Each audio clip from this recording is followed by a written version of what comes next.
Hello and welcome to the Mal and Johnny Show. Very special guest this week, poet, historian, all-round good egg, Roger Stennett. Roger, welcome to the programme. It's lovely to speak to you again. Welcome, but useless with technology, clearly, since it's taken me so long to get through to you. As long as it works in the end. I know computers are great when they work. We love them, don't we, Johnny? We do. We do. And we were saying before we came on air that how your life and my life have been rather similar, like living backstage in theatres. They have. Yeah, you wrote a very good poem, which I read, and it was based really on that upbringing in theatres. I thought it was really good. Yeah, I mean, I like you, John, you know, my dad was a performer, your dad was a performer, and childhood was unusual by most people's standards, but it was all we knew, you know, growing up backstage, growing up with, you know, half-naked chorus girls, you know what I mean? Yeah, I enjoyed it. But as I got older, I look back on it and think, I'm sure.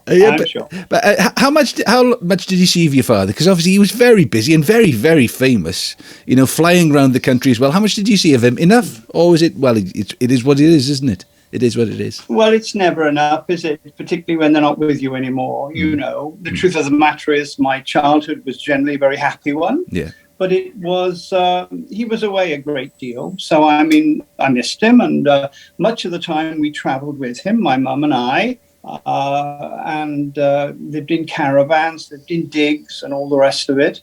But when school caught me and I couldn't go away and I had to get an education, you know, I missed the travelling, really, and that's just the fact of it. Yeah. But I've written a lot of poems about my childhood and a lot of poems about the theatre. Yeah. Well, maybe we could have one or two of those before we finish today. I mean, it's interesting to hear that you studied history at university. You went to Cambridge to study history. Why? Well, you know, with showbiz in the family, why didn't you just go start tap dancing like Johnny?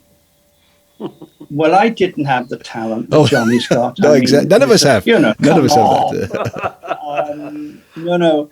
Unfortunately, the musical ability that my dear dad had has passed right over my head. And now my dear son, Sam, is a fabulous jazz musician. I was a drummer back in the 60s, and with all that entailed, you know, so my only claim to musical fame was playing the drums. But of course, as time went on, I became not just a poet, but I became a dramatist. So I was writing for the theatre. I was writing for film, animation, radio drama. So I was kind of creating my own form of show business, but doing it in a way one step removed as a writer. And of course, I wrote for Dad. Yeah, of course. Joy. I wrote some pantomimes and I wrote a play and all the rest of it. So the circle turned full. Yeah. Was he keen? Why did I go to Cambridge? Why did I go to Cambridge? Yeah, well, I was thinking, was he keen to make you? Ask you, why did you? Why did I go? Well, my parents are both. I know. My parents are both teachers, so it was sort of expected in education. You know, if they'd have been entertainers, I'd have been fighting them to let me go back on stage. I mean, was it a difficult thing to go to university? Did you mind going?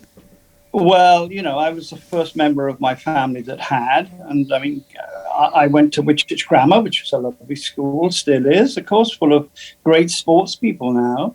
I did entrance and scholarship exams, and I went up with two of my closest friends. So we went up as a little posse, little gang. Right. And we gathered a few others around us, and for the 3 years, we were like a little enclave. Oh, wow. But Cambridge, I don't know about you, but I was skinny as a rape when I went there, and it's as cold as anything. Yes. You know, the classic one about the wind blowing in across from the Urals. You know, the Urals. And there we Not are. the urinals. That's better. But you were at Cambridge. About you, Thomas, but he's in the toilet. but you were a blue, didn't you do high jumping or something? Well, I was the British schools champion before I went off to university, and I was a full Welsh international before I went off to university. And then for 3 years when I was there, I was a blue, which means I represented the university against Oxford for the 3 years running. Isn't that amazing? So I was a high jumper, but they don't even do my style of high jumping anymore. They do the flop now, and I used to do the straddle. The straddle. Wow. The straddle, you know. Yeah. But so I couldn't even. But your life is you. I mean, you went to Israel and lived in a kibbutz, didn't you? No, I visited. I didn't live. Oh, you visited? I thought you lived in. No, they wouldn't have me, John. They wouldn't have me. I'm sure they really, really wouldn't. Yeah. But no, my life was. I mean, I began as a poet in my teens, and I did that really to court popularity with girls because I had very few other talents in that direction. But of course, I could say, I'm going to write you a poem. And that was always a very good icebreaker. Yeah. Not that you would need that, John, of course. But I just used to tap dance. Well, there we go. Used to tap dance on their chest. Oh. I started to write poetry in my teens, and I did that for about 10 years. And I loved it, and I still do. But for about 40 years, I put it aside because I became a dramatist. So I was writing plays and radio plays, and I was writing animation. I was one of the busiest animation writers in the country. Which ones did you do? Which animation were you involved in? I worked a lot with a big studio called Cosgrove Hall in Manchester, who famously did Danger Mouse, but we did series like Avenger Penguins. Yeah. I did 26 episodes of Sooty's Amazing Adventures. So I'm the only writer in the world who's written for both the Royal Shakespeare Company and Sooty. Mind you, Sooty's dialogue isn't that testing, is it? Listen, you mock. No. But I tell you this, I worked for Sooty International. Now, listen, that's big time. Yeah. And what was happening was that dear Matthew Corbett, Harry's son, and of course Harry and my dad knew each other back in the day in Variety. But when Matthew wanted to leave and to sell up his rights in Sooty because of personal reasons, they said, well, Sooty had never sold outside the UK, believe this or not, the puppet show. And they wanted to up the ante, and they said if we could create an animated series, we could sell that worldwide, and we could get more money, basically.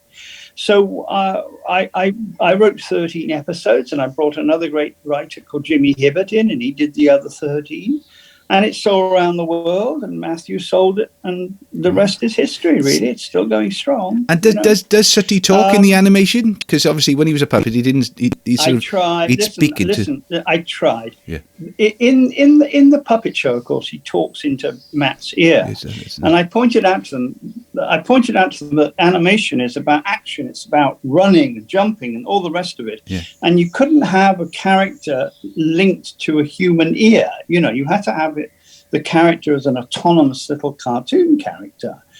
So I got all of that, and I got Sweep to have a voice. Wow. And everybody else had a voice, but my God, they'd never let me let Sooty have a voice, except in one episode. Right. Where I created a Sooty clone on a flying saucer. And he spoke with a broad Yorkshire accent. And I thought, well, there you go. I got him talking. Do you know what? I think I had quite a soft spot for Sue. She had such a lovely little voice, didn't she, Sue? She was beautiful. A very lovely little voice. A very, very lovely little voice. And but I mean, animation is wonderful. I mean, the dear Mike Young, who you'll remember, of course, Super Ted. Super Ted lives in the States now, doesn't he?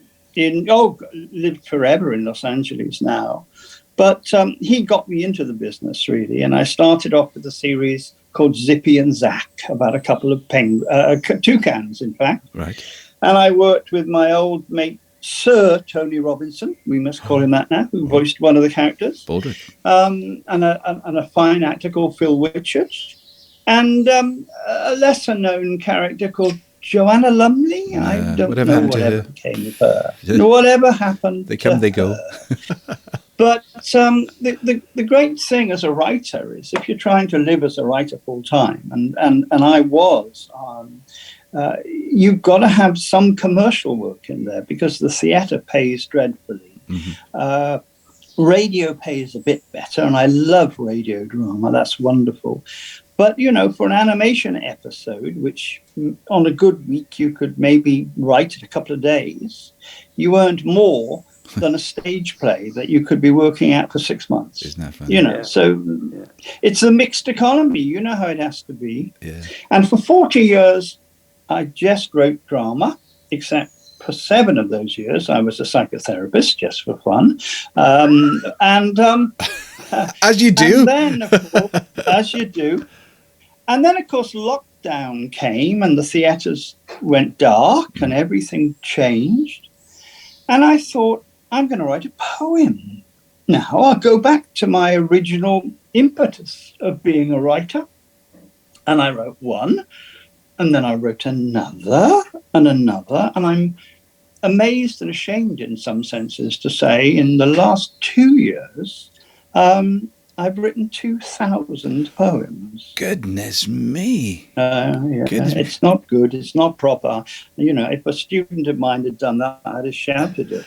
You know, I mean, but I've 2,000 and I write them at ridiculous times, like 5 in the morning and 1 in the morning and all the rest of it. Yeah. And it really, what sanity I still have was preserved in lockdown by writing poems. Yeah, it's as simple as that. And Johnny was in the garage tap dancing most days. I've seen those videos, for goodness sake. Yeah. But you know, you've got to have something to do. Yeah. You know, whilst you can't work in what you normally do. And for me, how did you get into the psychoanalysis bit? How did you get into that? The therapy. Well, I did that mainly in my. I did it for 7 years, right. And I did it mainly in my 50s. And I reached a point where I got very interested. Having gone through trials and tribulations of my own, so I knew how important it was to practice, good mental health hygiene, and I wanted to help people. So I did a longish training. I trained to be a psychotherapist, but I also trained to be a clinical hypnotherapist. So John, look into my eyes. And I had a practice in Bristol. And I saw literally hundreds of clients, and worked thousands of hours one-to-one for 7 years. And I hope I did a bit of good somewhere along the line. But it's a hard profession. It must be very draining. I always think it's hard for a vicar, because he's always got people coming to him with their problems to solve, and they're on your own. As a psychotherapist, compared to a what's the other one? Psychotherapist. I'm going to see my analyst. Psychiatrist. Psychiatrist. That's right. What's the difference? No, a psychiatrist is a medical doctor. Okay. You have to have a degree as a doctor and train in psychiatry, whereas a psychotherapist works with lots of the same concepts, but isn't a doctor and doesn't work in a hospital. Works normally in private practice or associated with some organization where for example, you'll have psychotherapists working with military people now that have come out of the service and are going through difficult time, and they will specialize in post-traumatic stress disorder and things that impact on service personnel. Yeah. Interesting. But there's nobody has ever quoted Nietzsche on your show before, I don't think. I don't think so. But there's a wonderful Nietzsche quote. He says, "Beware if you look into the abyss, because the abyss also looks back into you." Oh, right. And, you sit with pain and problems and difficulties for long enough. Yes. It starts to eat away. I can imagine. Yeah. Right. What about the karate? The taekwondo you did? No, John, you almost got that right. It's a story of our lives with Johnny. Almost got it right. It's only of our careers, Johnny. Yeah, well, I mean, I've known Johnny since 1960, blah, blah, blah, and almost got it right. Could be his long middle name. Yeah. What was it? Were you black belt in not karaoke? It was taekwondo, I think you did. IKEA, you know, IKEA, where you get furniture from. Aikido. That's right. It's a Japanese martial art, a bit like judo or jiu-jitsu. Yes. Yeah. And like most Japanese martial arts, you use the opponent's energy against them. So you don't meet force with force. There are lots of throws. There's a lot of joint locks in it. There's a lot of taking people's balance. I'll tell you who did it, although he does it in quite a brutish way. The not so great Steven Seagal. Oh. He is an Aikido practitioner. Oh, he's Aikido. Although he's quite a large man now. Yeah. But I loved my Aikido, and I worked a lot with children. I worked a lot with special needs. I became a sensei, an instructor. Wow. And I started it at the age of 50. There's hope for you yet, John, when you get well, to 50. I did Shotokan when I was 35. I know you did. Because some irate husband gave me a kick in one day, and I thought, well, I'm having this. I'm going to protect myself. Only one, John, I'm sure. Yeah, I've been lucky in my life. You could have gone through every martial art in the world, given your peccadillos. Right then, to the poetry. Too well, Roger. Yeah, to the poetry. Shall we do the poetry? Shall we talk about the poetry, Johnny? Yeah, go on. Let's talk about the poetry. So, 2,000 poems. I mean, inspiration. Obviously, we were all locked down. We weren't doing stuff. But so, where was the inspiration coming to you for your poems? Well, it's everywhere. The fact of the matter is that poetry is such a broad church that everything can be the subject of a poem. Mm-hmm. Poems do not have to rhyme. Let me get that point across very quickly, though many of mine do, but more subtly within the line rather than the dumpty, dumpty, dumpty, dum. Mm-hmm. I write about issues. I've written several poems about the war in Ukraine at the moment. I write about social issues. I write about my childhood. I write about other people. I've written a whole load of poems about therapy, mm-hmm. and what that process involves, obviously without naming names. Mm-hmm. But I write lots of nature poems and quite a lot of spiritual poems. I mean, not necessarily religious, but spiritual, because I spent quite a lot of time around Buddhism, mm-hmm. Tibetan and Zen, and other religions too. And in these last 2 years, what I've done is I've taken lots of photographs. I love taking photographs, and very often I will meld together the words of a poem with an image, and I'll print one on top of the other. So they become like poster poems, really. Yeah. And they have an extra oomph, I think, because they've got the dimension of the visual as well as the words. Yeah. And I am a kind of member of several poetry groups on the infamous Facebook. Mm-hmm. And what is so weird is I can write a poem at 5 o'clock in the morning. I can put it online on a Facebook group, and within 10 minutes, I've got people literally from all over the world responding to it. Isn't that amazing? I'm very big in Africa. I'm a god, actually, in certain countries there. But I mean, they come back. And depending on the time zone, as everybody wakes up around the world, they all see Little Rog and they write me a little note. Isn't that lovely? Now, the really great poets, the Wordsworths, the Dylan Thomases, the Coleridges, what would they have done if their poetry had been instantly appreciated? It's so strange to think about that. Yeah. And I will write about anything and everything. I know it's always difficult when people, people say to us, to a comedian, tell us a joke, or if you're sing a song. Now, do you have any of the poems that you're particularly proud of that you could maybe just share a little extract or two with us with? Would that be right? Well, what I'd like to do is to mention a book of mine that's coming out in the summer called 39 Poems for Dylan T. Right. And these are poems about Dylan Thomas and the crossover points in my life and his life. Right. One of which is I knew his daughter very well, and we did poetry readings together, when we spent hours talking about private stuff to do with her father, and I shared stuff to do with my father. Yes. And that's a poem called We Talked of Fathers, and things of that nature. And I've tried to look at the whole sort of spectrum of Thomas's life, and I've been reading and appreciating his work for 50 odd years, and then writing these 39 poems for the last 2 years. And a publishing house in Cardiff is bringing them out in September, and I'm very excited. So would you like me to read you one of those? That would be lovely. Johnny, you'd like that, wouldn't you? Right. Yeah, it'd be great. Ladies and gentlemen, Mr. Roger Stennett with a poem entitled... It's called Memory of a Miler, as in the athletic mile. Okay. Because not a lot of people know this, but Dylan Thomas, when he was a schoolboy, won the Swansea Grammar School Mile. And all his life, he carried the little press cutting in his wallet.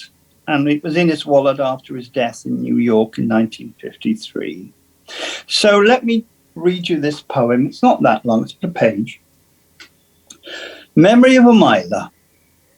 25 years carried, crumpled, precious in a succession of empty wallets. Dylan Thomas treasured the memory of that day in 1928. Aged 14, he won the Swansea Mile at St. Helens Sports Ground. Swansea grammar boy, beaming with pride. Not yet a poet, time enough for that. Images of Dylan rage so widely, from angelic upstart in an ugly, lovely town to bloated being, seeing his sad life disappear like the sun going down over the mumbles. But not very often do we recall a spindly teen kitted out to run and beat all contenders. Coming first is unambiguous. The finishing tape tells no lies. The years that followed saw new entrances as poetic lines started to compete for attention. Young athletes' feet replaced by metric ones. A starting gun was fired, a new race begun, only to end overseas, a quarter century away, crossing the finishing flat line in a New York hospital. No accolades bestowed, no medal or trophy given, only an obituary echoing round a darkening stadium. But all the time, the hard miles disappeared. Hidden like a tattered talisman, Dylan carried proof that once upon a time he was an athlete.